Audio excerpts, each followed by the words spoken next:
Hey everyone, आप सभी का स्वागत है हमारे यूट्यूब चैनल में। तो जैसा कि हमने पिछले पार्ट में देखा था कि यांगशु के पास अब इतनी ज्यादा सोल पावर नहीं होती है कि वो अब अपने बाकी के सोल पेट्स को समन कर सके, इसीलिए अब उन सब की रक्षा करने के लिए वो ये डिसाइड करता है वो यहाँ अपनी सोल का सेक्रीफाइस करेगा ताकि अपने अंदर के व्हाइट डिमन को समन कर सके। अब एपिसोड की शुरुआत होती है और यांगशु ऐसा करने ही वाला होता है कि हम देखते हैं तो उस कोकोन के अंदर अब हलचल होने लगती है और उसके अंदर का जो एंशिएंट सोल पेट है अब वो बिल्कुल ट्रांसफॉर्म होने वाला होता है। इसके कारण उसका कोकोन जो होता है वो अंदर से जलने लगता है और वो व्हाइट सिल्क के रेसे पूरी तरह से डिस्ट्रॉय होने लगते हैं। ये ट्रांसफॉर्मेशन तो हो ही रहा होता है, इसीलिए यांगशु जो होता है अपने अंदर के व्हाइट डिमन को समन नहीं करता। इस पे लिकांग उससे कहता है कि लगता है कि तुम डर गए हो, चलो आज तुम्हारी मरने की जो ख्वाहिश है ना मैं ही पूरी कर देता हूँ तुम्हें मारते हुए। और जैसे ही वो यांगशु पे अटैक करने वाला होता है हम देखते हैं कि वो कोकोन पूरी तरह से डिस्ट्रॉय हो जाता है और उसके अंदर से एक विशाल काय और भयानक ये वही ग्रीन कार्ब ड्रैगन होता है जिसे हमने एकदम एपिसोड 1 की स्टार्टिंग में देखा था, जिसकी मिस्टीरियस सोल होती है।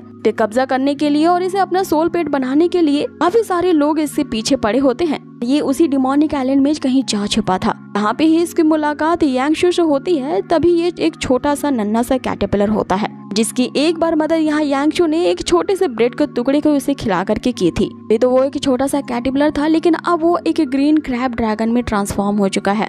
अब यांगशु ये जानता था कि इसके अंदर का जो एंशिएंट सोल पेट है यांगशु का ही साथ देगा क्योंकि वो उसका अच्छा दोस्त है। इसलिए वो कोकोन से नीचे हट जाता है कि वो उस कोकोन से निकलने वाला है क्रिएचर लिकांग को वहीं खत्म कर दे। और बिल्कुल ऐसा ही होता है, एक झटके में वो कोकोन पूरी तरह से ब्लास्ट हो जाती है और उसके अंदर से वही ड्रैगन निकलता है जो कि एक इमॉर्टल हिडन ड्रैगन है। वो ड्रैगन यहाँ लिकांग के सामने खड़ा हो जाता है जिसे लिकांग की देख करके तो फट जाती है। अब उसे हिडन ड्रैगन के फाइनली रिबॉर्न होने से चारों तरफ वातावरण बिल्कुल बदल जाता है और एक झटके से ही वो ड्रैगन नीचे आता है और एक जोरदार दहाड़ लगाता है। मात्र वो ड्रैगन बस एक ही बार में आग का फव्वारा अपने मुंह से निकालता है, जिसमें से वो लिकांग के समय तो उसके जितने भी सोल पेट्स होते हैं वो वहीं पे जल भुनकर राख हो जाते हैं और उसका सिर्फ वो शील्ड और मैप बचा रह जाता है। अब आगे यांगशु उस हिडन ड्रैगन से मिलता है और उसे देख करके काफी खुश हो जाता है कि तभी आसमान में हमें एक और विशालकाय क्रिएचर दिखता है और ये वही क्रिएचर होता है जिसे यांगशु ने वो 3 साल पहले इस आइलैंड में पहली बार आ रहा होता है तब उसने इसे देखा था।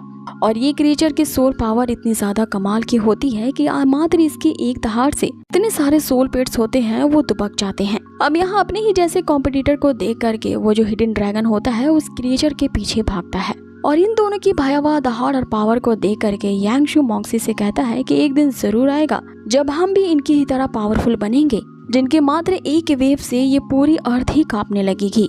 अब इनके बीच क्या होने वाला होता है ये देखने के लिए जो यांगशु होता है वो एक पहाड़ी पे चढ़ जाता है कि तभी सीन चेंज होता है और हमें एक और गिरोह को दिखाया जाता है जो कि 4 साल से उसी क्रिएचर के पीछे लगे थे। और फाइनली जब आज वो क्रिएचर नजर आया है तो उसे पकड़ने के लिए वे लोग उसके शिकार के लिए निकल पड़े हैं। इसमें एक बंदा दूसरे से कहता है कि इस बार वो क्रिएचर हमारे हाथों से नहीं बचना चाहिए और हर हाल में उस क्रिएचर यानी कि उस सेलेस्टियल ड्रैगन को उन्हें कैप्चर करना ही होगा। 4 साल में एक बार कोकोन के अंदर जाते हैं और अभी ये काफी टाइम के बाद बाहर निकला है। अभी ही टाइम है इसके अंडे देने का जिससे कि इसके नई पीढ़ी के बच्चे जन्मेंगे। इस पे से पहला बंदा कहता है कि हमें इस पूरे आइलैंड के जो लॉर्ड जिया हैं उनके भी ऑर्डर्स को नहीं भूलना चाहिए क्योंकि ये वही थे जिन्होंने हमें उस ग्रीन हिडन ड्रैगन को कैप्चर करने का ऑर्डर दिया था। तभी इस आइलैंड में उस ग्रीन हिडन ड्रैगन को भी देखा गया है। अगर हम उस हिडन ड्रैगन को अभी पकड़ करके उनके पास नहीं ले गए तो लॉर्ड जिया हमारी खाल खींच लेंगे। उन्होंने ये सख्ती से आदेश दिया है कि अगर हम वो ड्रैगन को ना भी पकड़ पाए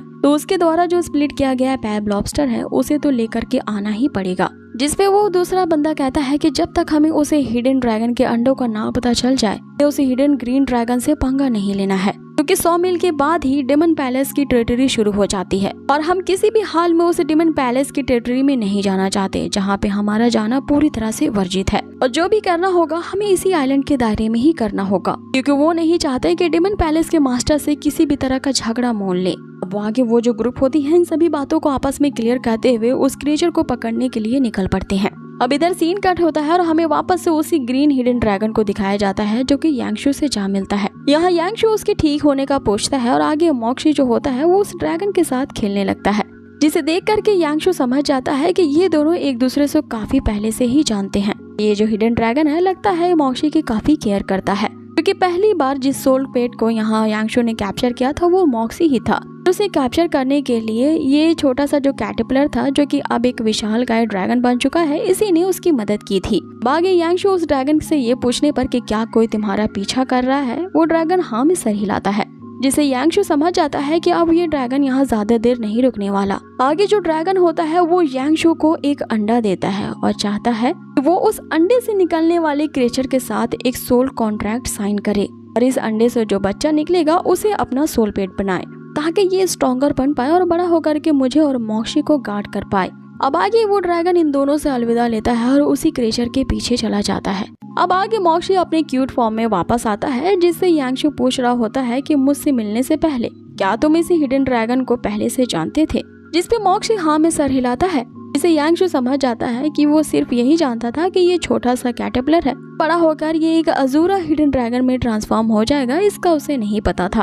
अब आगे यांगशु उस लिकांग के शील्ड को ले लेता है, जो कि उसके मरने के बाद वहाँ पे पड़ा था। बाकी उसके साथ एक मैप का टुकड़ा भी होता है, जिसे यांगशु अपने पास के टुकड़े के साथ मिला लेता है। वहाँ पर खजाने तक पहुँचने का पूरा नक्शा तैयार हो जाता है। इस नक्शे को फॉलो करते हुए वो यांग लिकांग के उस छुपाए हुए ट्रेजर के पास पहुँच जाता है, जहाँ पे यांग फैमिली की ही यूनिक सोल स्किल छुपाई गई है, जो कि अपने कंप्लीट वर्जन में है। इसे यांगशु ने उस मैप की मदद से ढूंढ लिया था और उसे ये समझते देर नहीं लगती कि ये वही कंप्लीटेड वर्जन है और इतना ज्यादा पावरफुल है कि इसे कंप्लीटेड वर्जन को पाने के लिए यांग फैमिली पूरी तरह से पागल थी। और उस यांग लिकांग ने अपने इतने सारे साथियों को इस आइलैंड पे लेके आया था ताकि वो इस ट्रेजर को ढूंढ पाए, लेकिन अनफॉर्चुनेटली वो सभी मारे जा चुके हैं और अब ये कंप्लीटेड वर्जन वाला यूनिक स्किल जो है वो यांगशु का होता है।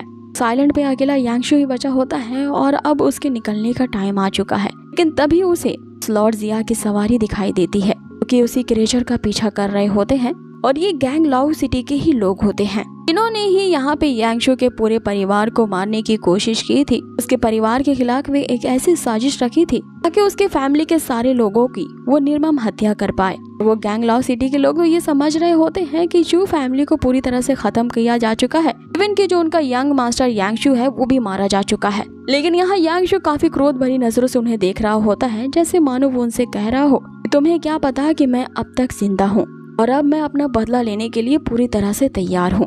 और इसी के साथ ही गाइज ये एपिसोड यहीं फिनिश होता है। सो गाइज आप लोगों को कमेंट बॉक्स में जरूर बताना है कि आप लोगों को ये आज का एपिसोड कैसा लगा हो, और हाँ अगर वीडियो जरा से भी अच्छी लगी हो ना तो प्लीज इसे लाइक करना ना भूले, ये मेरा हम्बल रिक्वेस्ट है। आगे के इसके जो आने वाले एपिसोड्स हैं वो और भी ज्यादा अमेजिंग और रोमांचित होने वाले हैं, जिसे हमारे ही चैनल पे देखना ना भूले। बहुत ही जल्द मिलेंगे इसके नेक्स्ट अमेजिंग एपिसोड पे। Till then take care, stay healthy, good bye.